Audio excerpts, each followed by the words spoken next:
Hey, Thomas Bartke here with another video for the Artisan Sound channel. And this video is kind of finally a continuation for the video that I made about how to use DCA groups for musical theater sound mixing. And I recorded actually a video in a live show that illustrates my process and why I'm using and how I'm using the DCA groups to control the entire mix. So what you see here is a video recording of an iPad surface. The iPad is used to remote control the X32 console. And you can see here, this tab here is selected and it shows the 8 faders that are the DCA group faders on the X32 console, right? So the group number 1 is always the music in my setup. And I've walked you through that in other videos, so you can reference those. But group number 1 is the music. Group number 8 is the vocal reverb. I'm going to talk more about why I need that to show up on the DCA groups.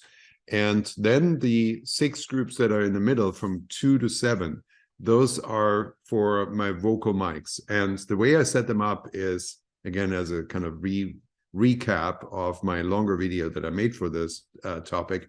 I set all vocal mics up so that they run through one of the DCA groups. They shouldn't run through more of them. That gives other problems. But I have no mic channel that goes directly into the mix without being grouped into a DCA group. Okay. And again, the purpose of that is that I have full control of the entire vocal mix and music mix from the leveraged view of just the 8 DCA group faders. All right. Now, this one here is a show, Freaky Friday, the musical. And the way that it's laid out for this particular scene, this is the ending, the finale of Act 1. It comes out so that the 2 solo characters, or the 2 main cast characters, are Ellie and Catherine, and they're here assigned individually to group 2. So group 2 is only Ellie, group 3 is only Catherine, and then there are 4 groups left, and these 4 groups are split between students in the cast, so that's students' roles as students, and adult roles in the cast, and between each of them, I have split them between female voices and male voices. So you see here in group 4, it's female voices in the students, and group 5 is male voices in students, so those are younger voices, and then adult voices are female here first in group 6, and then male adult voices are in group 7. And with that setup, I'm very effective in controlling the sound of the mix, the balance of the mix in the ensemble singing between these different characters of vocal characteristics, right? And I'm able to balance the ensemble and the components, the different sonic components of the ensemble vocals with the main lead vocals that always need to remain a bit more featured, and the ensemble generally requires less amplification. Now, this initial screenshot here that I'm showing you is my typical setup of the DCA actual fader levels for pretty much all dialogue scenes. And I want to just kind of recap another principle that I'm using when I'm mixing for musical theater sound. I'm using the sound check to make sure that everything is a set level for each microphone across the board that establishes that the volume of that actor when they're in a dialogue scene is compatible with all the other actors. So that means you're never going to get a surprise where all of a sudden a line is way louder than, or a microphone is way louder than all the others, or a microphone is way quieter, or an actor is way quieter than all the others. So you have a base level that is compatible and balanced. And what that does, if it's done successfully and well, it allows you to set the fader levels, the fader positions of all of the vocal mic tracks just at at an even level, and all dialogue scenes should be just fine with that basic level set. And that works out, like for 90% of the dialogue scenes, it works out perfectly fine this way. Okay, so that's pretty interesting. And when we scroll over to a singing scene, you will see that. So let's see here.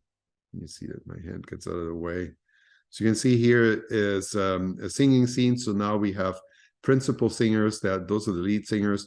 Their level is now significantly pushed from what the level was in their dialogue settings, in the dialogue scene. Also, the music is strong, you know, it's played up as loud as possible without covering up the vocals, and so that they can blend into the music track, and the music track can give them the energy that they need to sing. And then all the other faders here, the ensemble faders, are generally a little bit lower than for ensemble dialogue scenes, or for dialogue scenes that involve ensemble members, because because ensemble singing just requires less amplification and more of a blend of all the ensemble voices, so that they don't cover up the lead singers.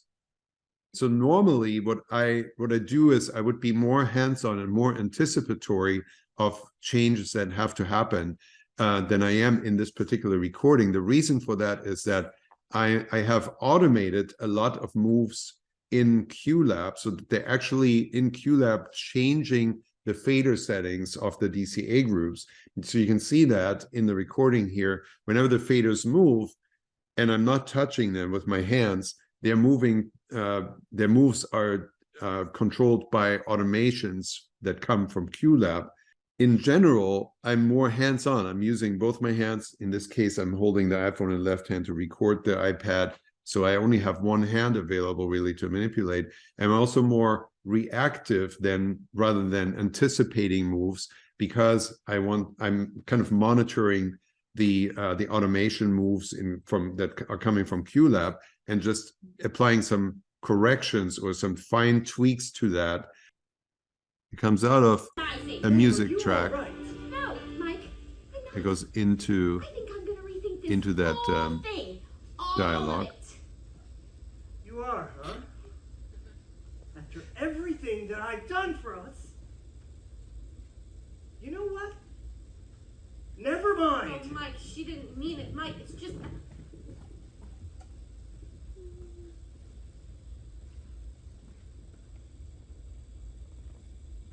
You did that on purpose. Okay, there's a little bit more dialogue. Now music is going to come in. You can see the faders, music fader level is adjusting to ramp up to the singing. And the vocal faders also went up automatically to support the singing. Ensemble faders went down to anticipate ensembles coming in and having to be amplified less than the soloist, so you don't cover them up. Here I'm tweaking the balance between the two soloists.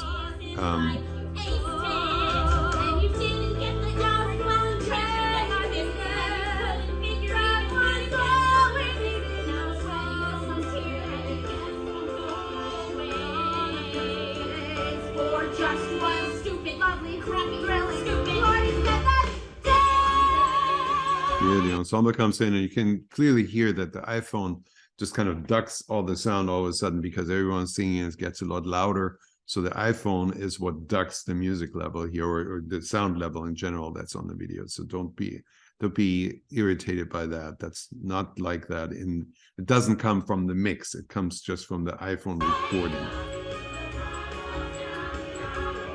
So I'm adjusting and rebalancing a little bit here. Ensemble up a little bit, the soloist down a little bit, because now they're singing on the top of their register, so they're actually a little bit too loud now.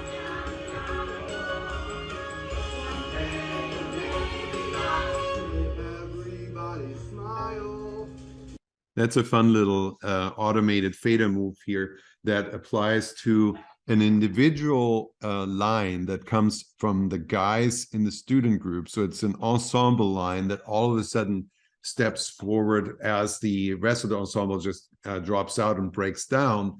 And we have to push that line because it's a featured solo line and it requires more amplification than the ensemble level. So you can, again, you can learn your piece and mix it and just very effectively use this DCA group fader to ramp it up for that line and then ramp it right back down so that the next ensemble accompaniment works well. Or you can even automate it like this. But again, same concept applies. The main point here is that having everything laid out in the group faders the way we have, you can control everything just from here without messing up anything of your checked balances that are set in the 16 individual faders.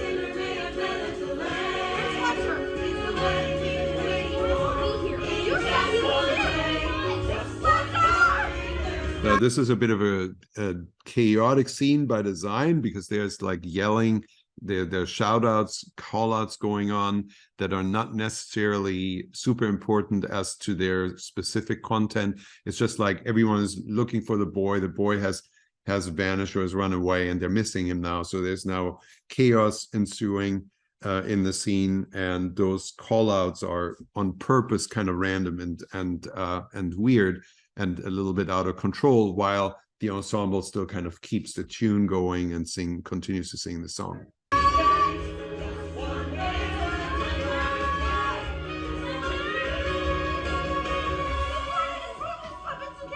And now here it breaks, it changes setup again into all of a sudden a little bit of dialogue being injected in the middle of the song. You can hear that the music track is dropping out of the big energy drum set and everything, full band.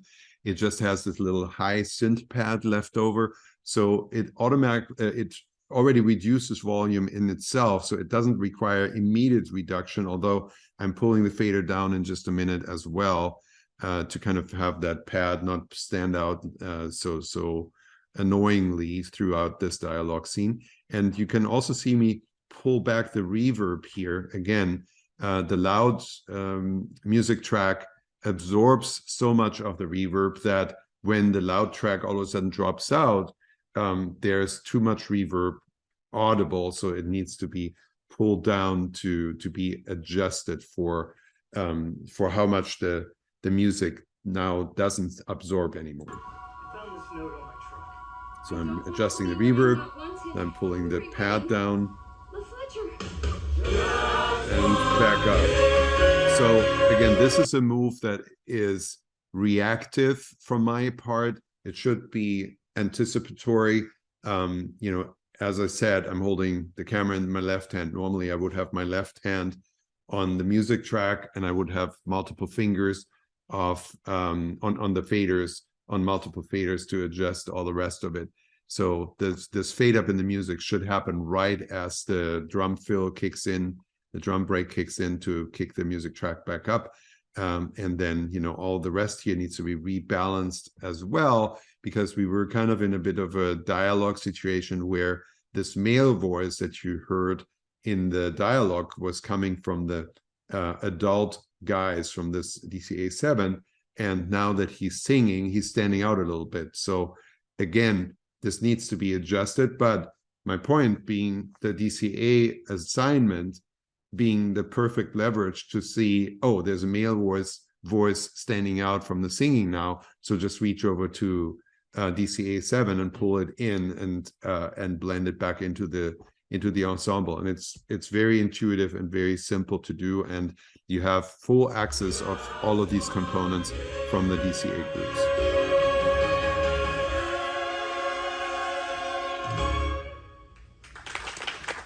All right.